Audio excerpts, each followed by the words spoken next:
TBC Tamil News. TBCயின் தலைப்புச் செய்திகள். அனைவரையும் இணைத்து செயற்பட போவதாக இலங்கை தமிழரசு கட்சியின் பாராளுமன்ற குழுவின் தலைவராக தெரிவு செய்யப்பட்டுள்ள சிவஞானம் ஸ்ரீதரன் தெரிவித்துள்ளார்.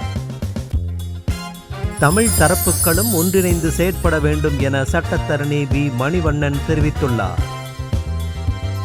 புதிய ஜனநாயக முன்னணியின் தேசிய பட்டியல் உறுப்பினர்களாக முன்னாள் பிரதமர் தினேஷ் குணவர்தன மற்றும் முன்னாள் அமைச்சர் ரவி கருணாநாயக்க ஆகியோரை நியமிக்க தீர்மானிக்கப்பட்டுள்ளது. தேர்தல் முடிவுகளை சவாலாக ஏற்று முன்னோக்கி செல்வோம் என ஈழ மக்கள் ஜனநாயக கட்சியின் உறுப்பினர்களுக்கு செயலாளர் நாயகம் டக்ளஸ் தேவானந்தா நம்பிக்கையூட்டியுள்ளார். ஸ்ரீலங்கன் விமான நிறுவனத்துக்கு சொந்தமான 3 விமானங்களில் ஏற்பட்டுள்ள தொழில்நுட்ப கோளாறு காரணமாக சில விமானங்கள் ரத்து செய்யப்பட்டுள்ளன.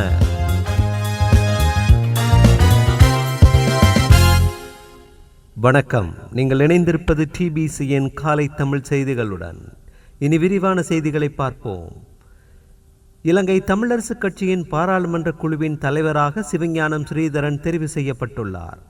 வவுனியாவில் இடம்பெற்ற அந்த கட்சியின் அரசியல் குழு கூட்டத்தில் இந்த தீர்மானம் எட்டப்பட்டுள்ளது.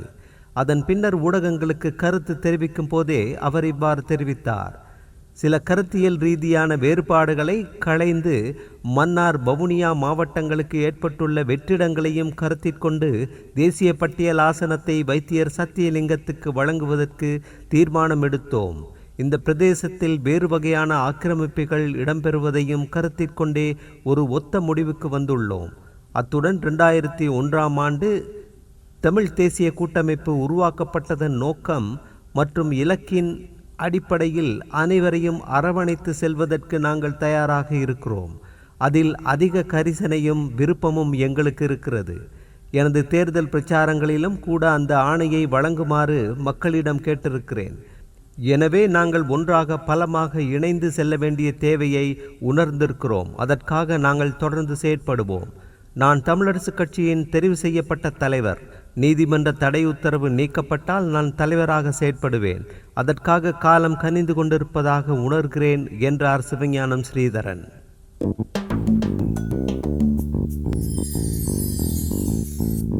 அடுத்து வரும் 5 வருடமும் எப்படி செயற்படுகிறேன் என்பதை பார்ப்பீர்கள் என்று இலங்கை தமிழரசு கட்சியின் தேசிய பட்டியல் பாராளுமன்ற உறுப்பினராக தெரிவு செய்யப்பட்டுள்ள வைத்தியர் சத்தியலிங்கம் தெரிவித்தார். தமிழரசு கட்சியின் தேசிய பட்டியல் ஆசனம் வழங்கப்பட்ட பின்னர் ஊடகங்களுக்கு கருத்து தெரிவிக்கும் போதே அவர் இவ்வாறு தெரிவித்தார். பாரிய பொறுப்பு என் மீது சுமத்தப்பட்டுள்ளது. மாகாண சபை உறுப்பினராக இருந்தபோது பல அபிவிருத்தி திட்டங்களை செய்திருந்தேன். இருந்தபோதும் ஏதோ ஒரு காரணத்திற்காக மக்கள் என்னை நிராகரித்தனர். அதற்கு பல காரணம் உண்டு. எனக்கு எதிரான போலி பிரச்சாரங்களை எதிர்க்கட்சிகளும் போட்டியாளர்களும் முன்வைத்திருந்தனர். அது தோல்விக்கு ஒரு காரணமாக இருந்தது. எனது தொழில் அரசியல் அல்ல. நான் ஒரு வைத்தியர். கட்சி இந்த பதவியை தராவிட்டால் மீண்டும் ஒரு அரச உத்தியோகத்தராக செயற்படும் எண்ணத்தில் இருந்தேன். வன்னி மாவட்டமானது திட்டமிட்ட இன அழிப்பு இடம்பெறுகிற ஒரு பிரதேசம். எனவே அதை உணர்ந்து செயற்படக்கூடிய ஒரு பாராளுமன்ற உறுப்பினரின் தேவையை அறிந்து கட்சி இந்த ஆசனத்தை எனக்கு வழங்கியுள்ளது. என் மீது கட்சி வைத்த நம்பிக்கையை ஏற்று இந்த பகுதி மக்களுக்கு முழுமையான எனது சேவையை அர்ப்பணிப்போடு செய்வேன். அந்த வகையில் வாக்களித்த மற்றும் வாக்களிக்காத மக்களுக்கும் நன்றிகள், கட்சிக்கும் நன்றிகள். இனிவரும் 5 வருடங்களில் சத்தியலிங்கம் எப்படி செயற்படுவார் என்பதை அனைவரும் நிச்சயமாக பார்ப்பீர்கள். கட்சியின் பொதுச் செயலாளர் பதவியிலும் தொடருவேன். அது பொதுச்சபையில் தீர்மானிக்கப்படக்கூடிய ஒரு விடயம். அதனை விடுவதற்கான சந்தர்ப்பம் இன்னும் ஏற்படவில்லை என்றார் வைத்தியர் சத்தியலிங்கம்.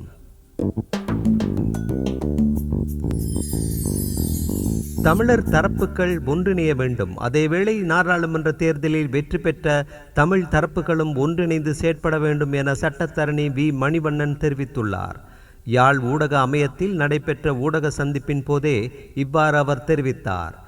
இடதுசாரிகளுக்கு என பண்பியல் இருக்கிறது. அவர்கள் தமக்கு ஏற்றவாறு சட்டங்களை மாற்றி தமது ஆட்சியை தக்க வைத்து கொண்டிருப்பார்கள்.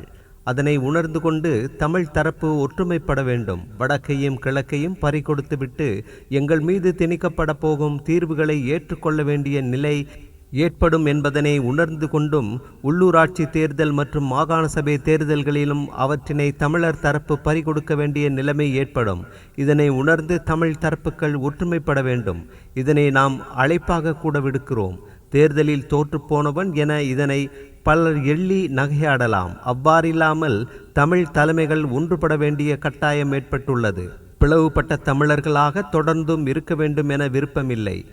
கூட்டு இப்படித்தான் இருக்க வேண்டும் என கூறவில்லை. ஆசன மோதல்களை கைவிட்டு தமிழ் தரப்பு ஒன்றிணைய வேண்டும். தேசிய மக்கள் சக்திக்கு வாக்களித்து விட்டார்கள் என தமிழ் வாக்காளர்களை மலினப்படுத்த விரும்பவில்லை. பாராளுமன்ற தேர்தலில் வெற்றி பெற்றவர்களும் ஒன்றிணைந்து செயற்பட வேண்டும். பொது கட்டமைப்பின் உடைவுக்கு பொது அமைப்புகள் தான் பொறுப்பேற்க வேண்டும். அவர்கள் தான் உடைத்தார்கள். அதனைத் தொடர்ந்து கட்சி தலைவர்களின் ஈகோ மற்றும் ஆசன பங்கீடும் காரணமாக அமைந்திருந்தது என்றார் மணிவண்ணன்.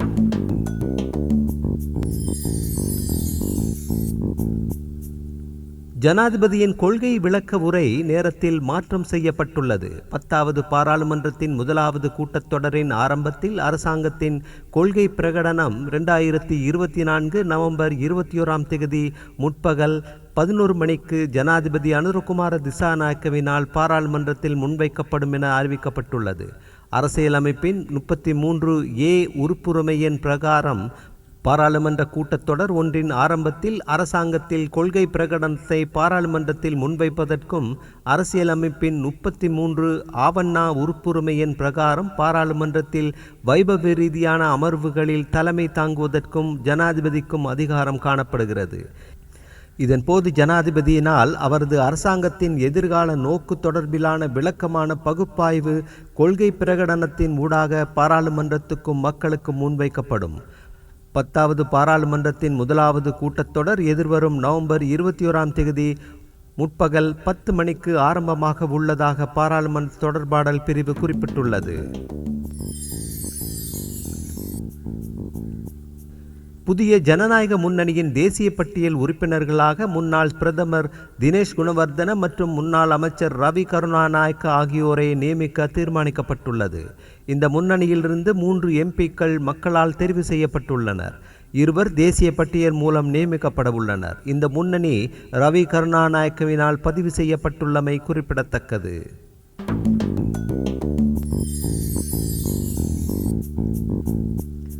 சர்வஜன அதிகாரம் கட்சியின் தேசிய பட்டியல் உறுப்பினராக கட்சியின் தலைவர் திலீப் ஜெயவீர பெயரிடப்பட்டுள்ளதாக அக்கட்சியின் பொதுச் செயலாளர் ரஞ்சன் செனவிரத்ன தெரிவித்துள்ளார்.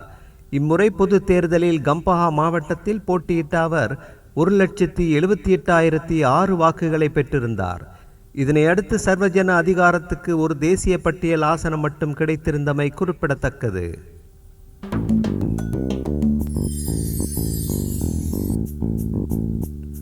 சர்வதேச நாணய நிதியத்தின் பிரதிநிதிகள் குழு ஒன்று விரிவாக்கப்பட்ட கடன் வசதி தொடர்பான 3வது மீளாய்வுக்காக நேற்று இலங்கை வந்துள்ளது.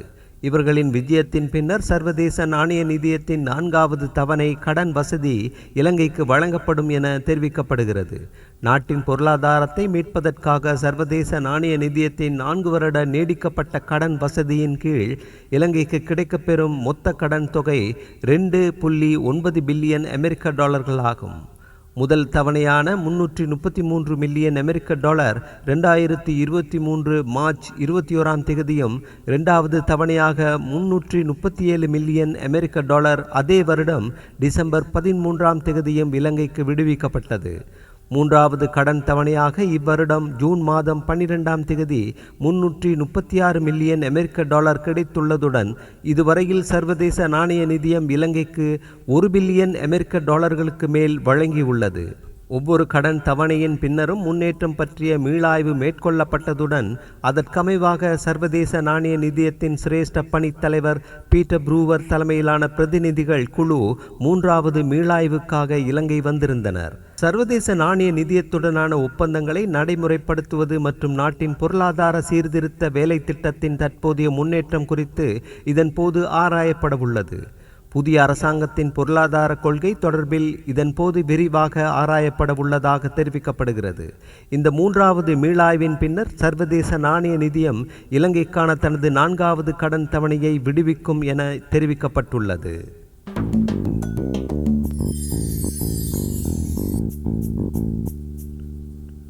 ஸ்ரீலங்கன் விமான நிறுவனத்துக்கு சொந்தமான 3 விமானங்களில் ஏற்பட்டுள்ள தொழில்நுட்ப கோளாறு காரணமாக சில விமானங்கள் ரத்து செய்யப்பட்டுள்ளன. அத்துடன் பல விமானங்கள் ரத்து செய்யப்படலாம் எனவும் தாமதமாகலாம் எனவும் ஸ்ரீலங்கன் விமான சேவையின் பேச்சாளர் ஒருவர் தெரிவித்தார். அதற்கமைய இன்று மாலை 6:35க்கு சென்னை செல்லவிருந்த ஸ்ரீலங்கன் விமான சேவைக்கு சொந்தமான UL 123 என்ற விமானமும் இந்தியாவின் சென்னையிலிருந்து கட்டுநாயக்கம் விமான நிலையத்துக்கு புறப்படவிருந்த UL 124 என்ற விமானமும் ரத்து செய்யப்பட்டுள்ளது. அத்துடன் புதுடில்லி, ஆஸ்திரேலியாவின் மெல்போர்ன் உள்ளிட்ட நகரங்களிலிருந்து கட்டுநாயக்க விமான நிலையத்துக்கு புறப்படவிருந்த விமானங்களும் ரத்து செய்யப்பட்டுள்ளதாக ஸ்ரீலங்கன் விமான சேவையின் பேச்சாளர் ஒருவர் எமது செய்தி சேவைக்கு தெரிவித்தார்.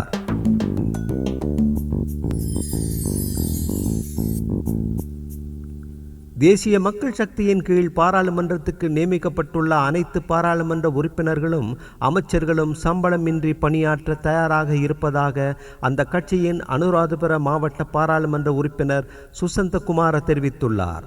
அதற்கான ஒப்புதல் அடிப்படையில் முடிவு செய்யப்பட்டுள்ளது என்றார்.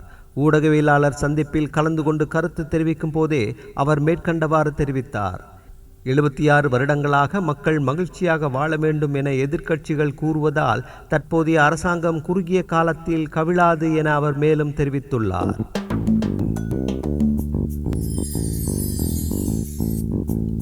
தேர்தல் முடிவுகளை சவாலாக ஏற்று முன்னோக்கி செல்வோம் என ஈழ மக்கள் ஜனநாயக கட்சியின் உறுப்பினர்களுக்கு செயலாளர் நாயகம் டக்ளஸ் தேவானந்தா நம்பிக்கையூட்டியுள்ளார்.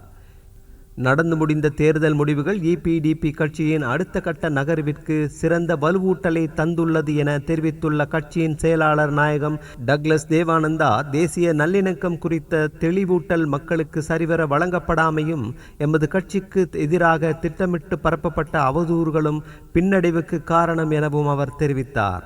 அத்துடன் இந்த தேர்தலில் ஏற்பட்ட பின்னடைவுக்கான காரணங்களை கட்சி செயற்பாட்டாளர்கள் ஒவ்வொருவரும் சுய விமர்சனம் செய்து திருத்திக் கொள்வதன் மூலம் எதிர்காலத்தை நோக்கிய இன்னமும் வலிமையுடன் பயணிக்க தயாராக வேண்டும் எனவும் டக்ளஸ் தேவானந்தா தெரிவித்துள்ளார்.